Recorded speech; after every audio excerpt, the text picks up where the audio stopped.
What's up, Banger fans? It's your host, Sam Astaroth, and this year we're doing something brand new. Each of us are bringing you our favorite albums of 2024, so without further ado, here are my top 5 albums of the year. First up, at 5th position, I got the Italian symphonic death metal maestros Fleshgod Apocalypse with their 6th full-length album, Opera, which came out on August 23rd via Nuclear Blast Records.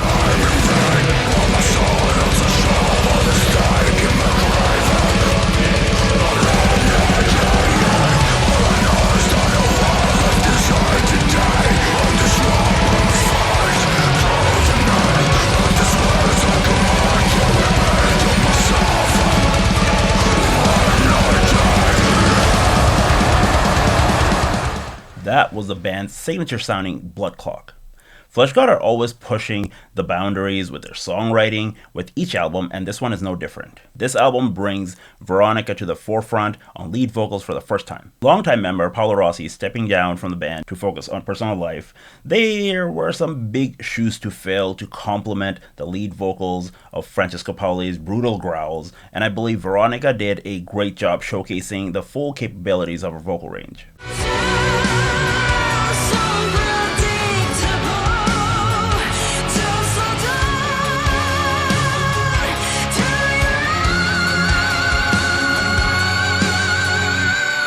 From singing her traditional opera-style vocals you have seen her do since the Agony days, on songs like At War With My Soul, to Paolo Rossi-style shouting cleans on the song Morphin Waltz, to softer palates singing on Pendulum, to more modern-style singing akin to other female-fronted symphonic metal bands on I Can Never Die. Lead man and main songwriter of the band, Francesco Pauli, steps up to the next level by adding more variety than ever to his vocal chops and on the different songwriting of this album. Drummer Eugene's inhuman blast beats, double bass, and relentless drumming and guitars and shredding chops round out this stellar 10-track album. And I'm giving Opera a solid 4.5 out of 5 skulls, cause Fleshgod deserves it. On number 4, I got the self-proclaimed doom trap artist Mimi Barks with her debut album This Is Doom Trap, which came out on September 26th via Silent Cult.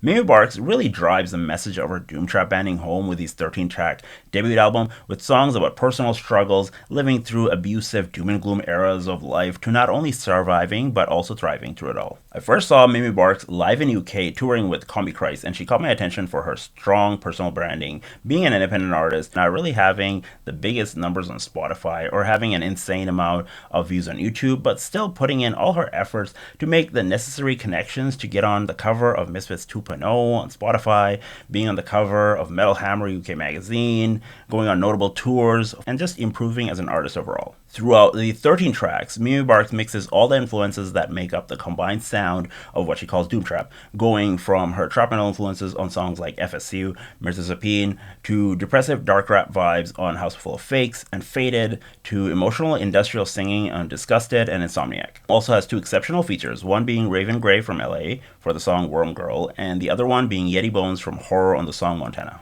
I gave this album a solid 4 out of 5 skulls based on its consistent, moody impression and branding. Number 3 goes to the dark synthwave / gothic electronic band Priest from Sweden on their latest album Dark Pulse, which came out on May 31st via Blue Knight Records.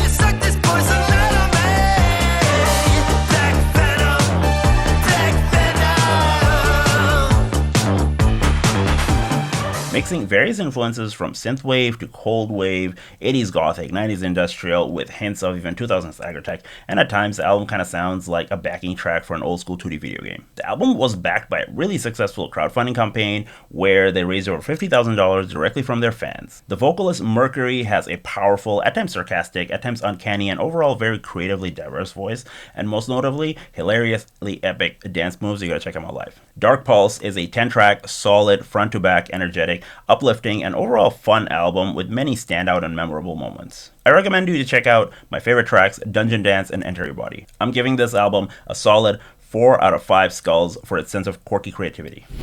At number 2, it's the King of Funk, Kordhell and 3 6 Mafia's DJ Paul with their collab album Music for the Funeral, which came out on Halloween, October 31st via Black 17 Records and Skeleton Entertainment.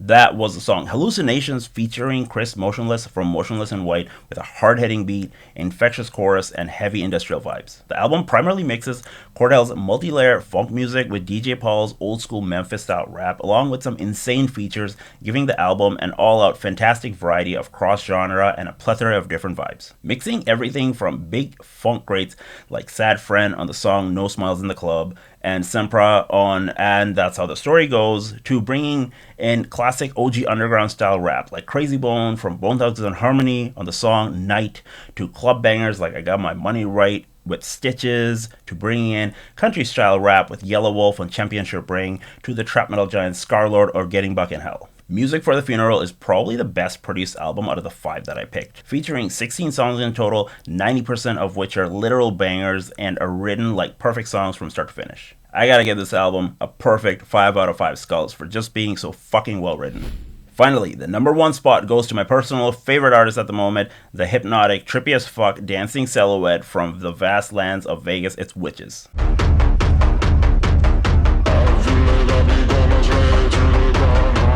Got no job and my money ain't even up.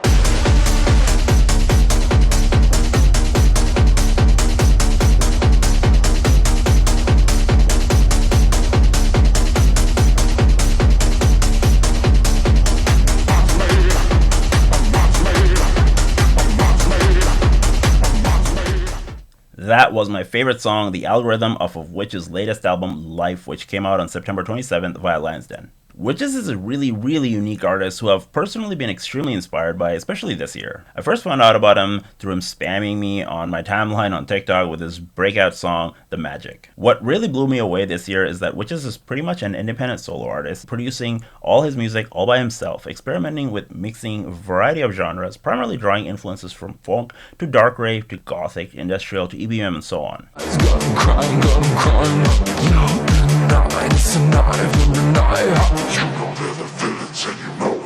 That was yet another one of my favorites from the album titled Kill 'Em, which has been my cell phone ringtone ever since the song came out. Never having released any music videos yet, just off of reels on social media, which has millions of views by the way, he almost has 1 million monthly listeners on Spotify, and he went on his first ever tour all by himself. No openers, no other acts, no live band, just Witchz with some backdrop visuals. I've seriously never seen this level of ballsiness for one person. Now you gotta understand, being a solo artist myself, this is seriously inspirational for me making it in the music industry. Every line, make me fly, make me fly. You have entered the simulation. The 15-track album, front to back, has plenty of different vibes for just about any mood, so if you're looking for a really unique artist to check out, then go follow Witchz and listen to the album Life. I'm giving this album an exceptional 4.5 out of 5 top hat and poncho-wearing Witchz skulls. Alright, there you have it. I hope you enjoyed my picks. I'm very happy to be able to showcase some of my personal music tastes with you guys. Hopefully I introduced you to some new music you haven't heard before that you end up enjoying.